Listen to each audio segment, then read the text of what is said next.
Elon Musk का इंसानों को मार्स पर बसाने का प्लान हमें कोई ख्याली या फिक्शनल स्टोरी से कम नहीं लगता। टेस्ला और स्पेस एक्स कंपनी के मालिक इलॉन मस्क का वाज़े तौर पे प्लान है कि 2050 तक वो मार्स पर इंसानों का एक पूरा शहर बनाएगा जिसमें 10 लाख इंसान रह सकेंगे और वो भी अर्थ की मदद के बगैर।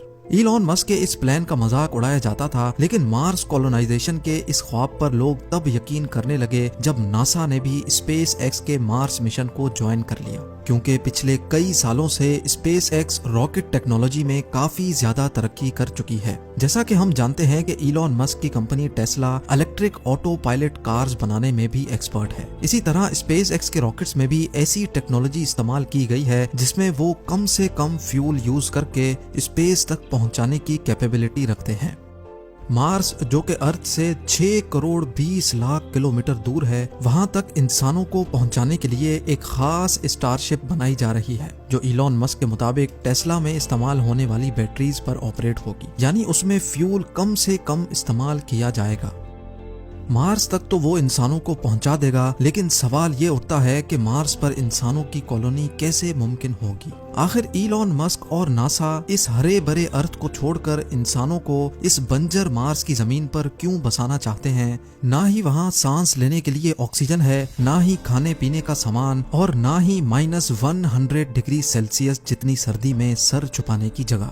जब वहाँ इंसान के रहने की कोई बेसिक फैसिलिटी भी मौजूद नहीं है, तो आखिर मार्स पर इंसानों की कॉलोनी बनाना मुमकिन कैसे होगा? जेम टीवी की वीडियोस में एक बार फिर से खुशामदीद। नाजरीन, यही वो सवालात हैं जिनके जवाब आप इस वीडियो में जान सकेंगे। सबसे पहले बात करते हैं कि जब इस अर्थ पर इंसान के रहने की सारी नेचुरल फैसिलिटीज मौजूद हैं, तो फिर इंसानों को मार्स पर भेजने की जरूरत ही क्या है? पिछली कई सदियों से हमारे प्लेनेट अर्थ की हेल्थ के ऊपर जो भी रिसर्च हो रही थी, अफसोस के साथ उन तमाम रिसर्च के रिजल्ट्स नेगेटिव आए हैं। साइंसदानों का कहना है कि जब से इंसान ने फॉसिल फ्यूल्स यानी पेट्रोल और गैस का इस्तेमाल शुरू किया है, तब से अर्थ का टेम्परेचर बढ़ता चला जा रहा है, और एक वक्त ऐसा आएगा जब ये टेम्परेचर इतना ज्यादा हो जाएगा कि अर्थ पर किसी भी जानदार का रहना मुमकिन नहीं होगा। एक सर्वे के मुताबिक हर 10 सालों में अर्थ का एवरेज टेम्परेचर 0.16 डिग्री सेल्सियस जितना बढ़ रहा है। यानी जिन गर्म इलाकों में अभी इंसान बसते हैं, अगर ये सब ऐसे ही चलता रहा तो आज से 150 सालों के बाद वहाँ इंसान का रहना मुमकिन नहीं होगा।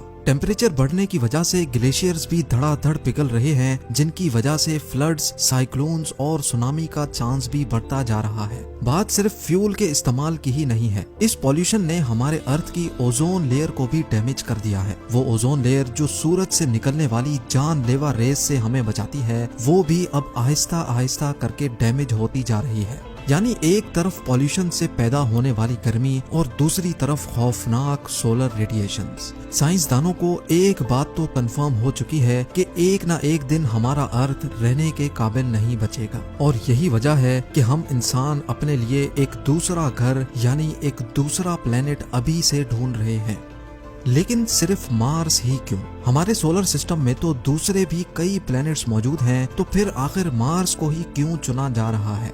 हमारे सोलर सिस्टम में हमारा एक पड़ोसी प्लेनेट वीनस है और दूसरा मार्स। वीनस जो मार्स के मुकाबले में अर्थ से काफी ज्यादा करीब है, लेकिन हम वहां नहीं जा सकते क्योंकि वहां वही सब कुछ है जिससे हम भाग रहे हैं, यानी गर्मी। जी हाँ, वीनस सूरज के गिर चक्कर लगाने वाला दूसरा प्लेनेट है जहाँ गर्मी इतनी शदीद होती है कि लोहे को भी पिघला कर रख दे। दूसरी तरफ हमारा पड़ोसी है मार्स, जो सूरज के गिर चक्कर लगाने वाला चौथा प्लेनेट है। यहाँ वीनस जैसी आग तो नहीं बरसती, पर यहाँ सर्दी अर्थ के आर्कटिक रीजन से भी ज्यादा होती है। सिर्फ कड़ाकेदार सर्दी ही नहीं है जो मार्स पर इंसानों के लिए मुश्किल खड़ी करे, बल्कि ना ही वहाँ ऑक्सीजन है और ना ही पानी, यानी इंसान के जिंदा रहने की बेसिक फैसिलिटीज भी वहाँ मौजूद नहीं है। ये सारी कंडीशंस जानने के बावजूद भी नासा और इलॉन मस्क के पास आखिर ऐसा क्या प्लान है जिससे वो मार्स पर इंसानों को जिंदा रख सकते हैं?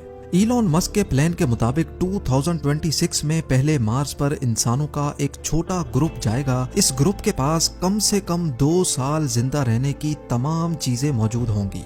यानी खाना पीना, ऑक्सीजन और प्रेशराइज्ड सूट्स। लेकिन इस ग्रुप के वहां जाने से भी पहले मार्स पर एक प्रोटेक्टिव शेल्टर बनाना बहुत ही जरूरी है, क्योंकि मार्स पर मिट्टी के खौफनाक तूफान इंसानों को नुकसान पहुंचा सकते हैं। ये प्रोटेक्टिव शेल्टर्स मार्स पर मौजूद मिट्टी से ही बनाए जाएंगे, लेकिन जब मार्स पर इंसान नहीं होंगे तो ये शेल्टर आखिर बनाएगा कौन? हैरत अंगेज तौर पे ये शेल्टर्स मार्स पर मौजूद रोबोट्स बनाएंगे।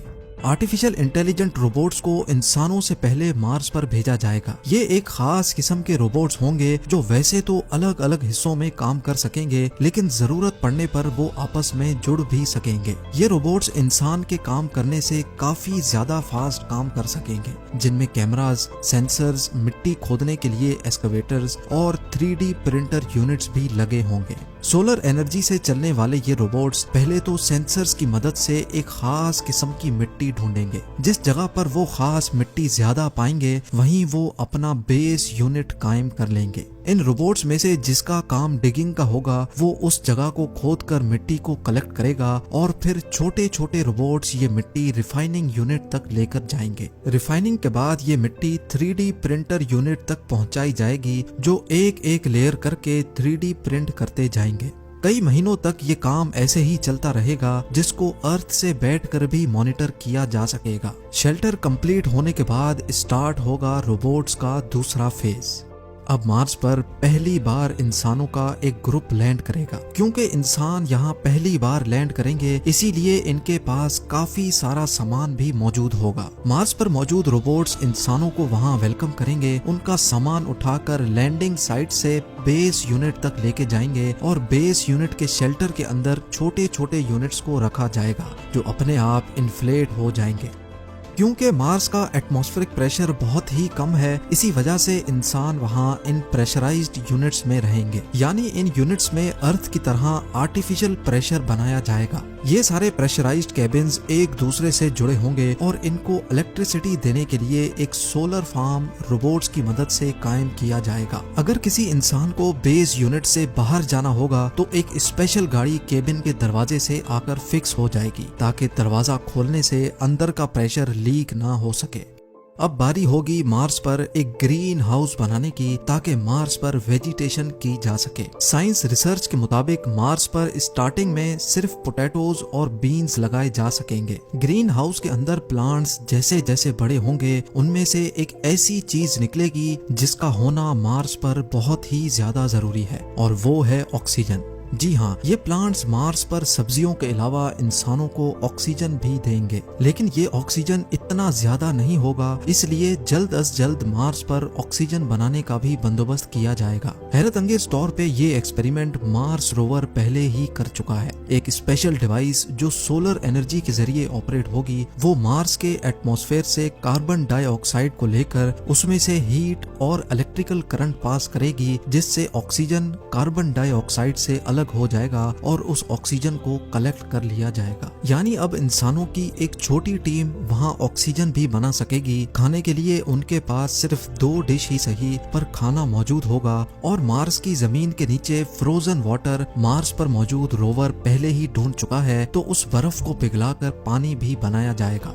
100 बातों की एक बात, मार्स पर भेजे गए इंसान अब बगैर अर्थ की मदद से जिंदा भी रह सकेंगे और वक्त पड़ने पर वापस अर्थ की तरफ रवाना भी हो सकेंगे। लेकिन क्या ये सब ऐसे ही चलता रहेगा? क्या मार्स पर जाने वाले लोग कभी भी अपने केबिन से बाहर नहीं निकलेंगे? अगर मार्स पर जाकर भी ऐसी ही जिंदगी गुजारनी है, तो फिर इतने ज्यादा ताम झाम की आखिर जरूरत ही क्या थी? साइंसदानों के पास इस मसले का कोई सॉल्यूशन तो नहीं है, लेकिन उनका ये ख्याल है कि अगर मार्स के एटमॉस्फेयर में कुछ ऐसी चेंजेस की जाएं जिससे मार्स का टेम्परेचर बढ़ जाए, तो शायद आने वाले 100 या 200 सालों के बाद मार्स वैसा ही हरा भरा हो सकता है जैसा अभी हमारा अर्थ है। यानी साइंसदानों के मुताबिक मार्स का टेम्परेचर बढ़ाने से वहाँ दोबारा जिंदगी पाई जा सकती है, और इस काम के लिए जो आइडियाज दिए जा रहे हैं वो जानकर यकीन करना मुश्किल होगा।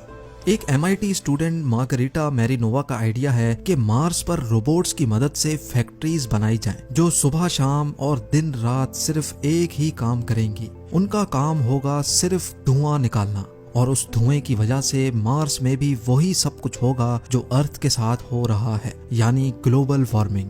दूसरी तरफ इलॉन मस्क ने भी मार्स का टेम्परेचर बढ़ाने के लिए एक आइडिया दिया है और वो ये है कि मार्स पर न्यूक्लियर वेपन इस्तेमाल किए जाएं। उनका कहना है कि मार्स पर 10,000 न्यूक्लियर मिसाइल्स फायर किए जाएंगे तो वहाँ की आइस भी मेल्ट होगी और वहाँ का ओवरऑल टेम्परेचर भी बढ़ेगा, जिसकी वजह से मार्स जल्द अज जल्द इंसानों के रहने के काबिल बन सकेगा।